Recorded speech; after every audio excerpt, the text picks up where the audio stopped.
Hey there folks, Matt Leger with Maple Grove Productions. Today I'm going to show you a quick tip on getting your fruit trees in the ground. We got our order in not too long ago. We have 3 fruit trees and 6 nut trees. You can check out my other videos to see some best practices around planting your Korean pine and your hazelbird, pretty much any nut tree.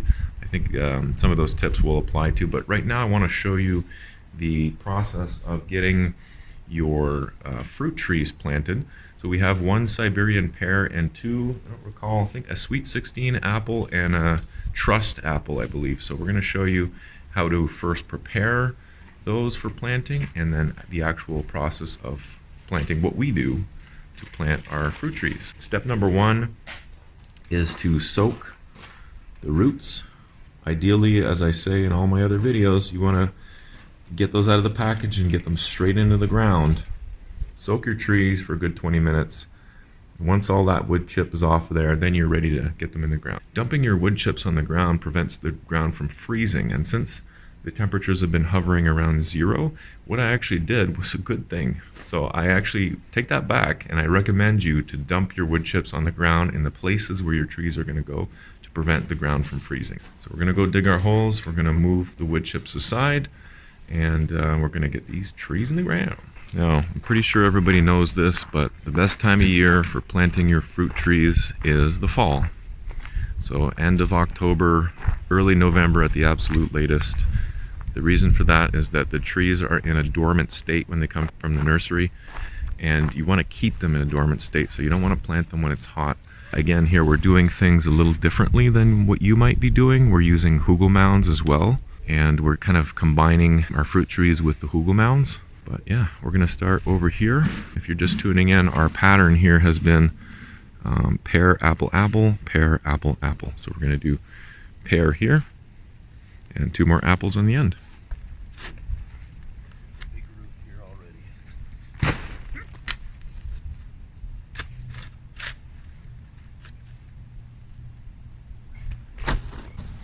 I'm trying to be very careful not to mix in the wood chips with the dirt. Another thing too is you don't want to go too deep. We have clay here. When we go down maybe 2 feet or so, we're going to hit clay, so you don't want to plant on top of the clay. Or what happens is it'll make like a bowl, and the clay being the outside of this bowl underground, if you can imagine, and it will drown the roots, kill your trees. So not too deep. This is probably about as deep as we'll go, and if you have to, if you really have clay soil, you can build up. Next we're going to add our myco solution. This is an optional step, but you can add a myco solution or a powder inside to give those roots that fungal symbiosis and the best possible chance at absorbing the nutrients that it needs and getting a good foothold in the ground. Personally, I think this step is crucial if you're doing this and working with hugelculture with your fruit trees. Myco solution, mycorrhiza, highly recommended. Proper root health cannot be overstated. Just a little bit, then we'll water it in after. First one's going to be our Siberian pear pollinator. Take.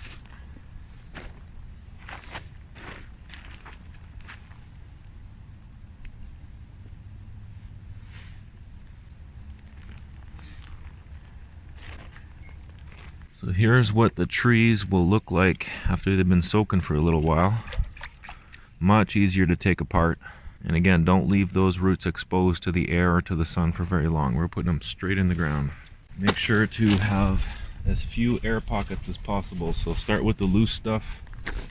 And if you have sod that you're going to flip upside down, put that on the top layer. The other important thing I need to mention here is that your graft point needs to be above the ground, well above the ground. So no dirt, manure, wood chips should be touching the graft point. It should be up above the ground a good, I don't know, an inch or 2 at least. Next we'll water it in, add our compost dressing, and then wood chips. It's very wet out here, so we're not going to use a whole lot. Want to drown them.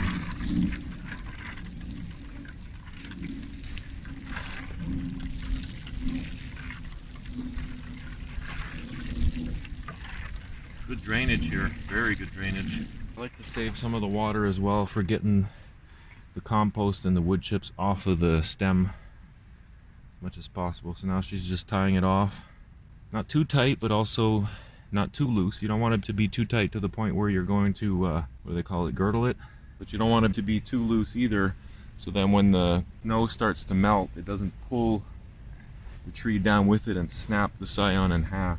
It's got to be tight enough that it'll stick with the stake, but not too tight. With the tree protector on top, it'll keep it in place. So now we're ready for our top dressing of compost, and then we're going to put our wood chips back on.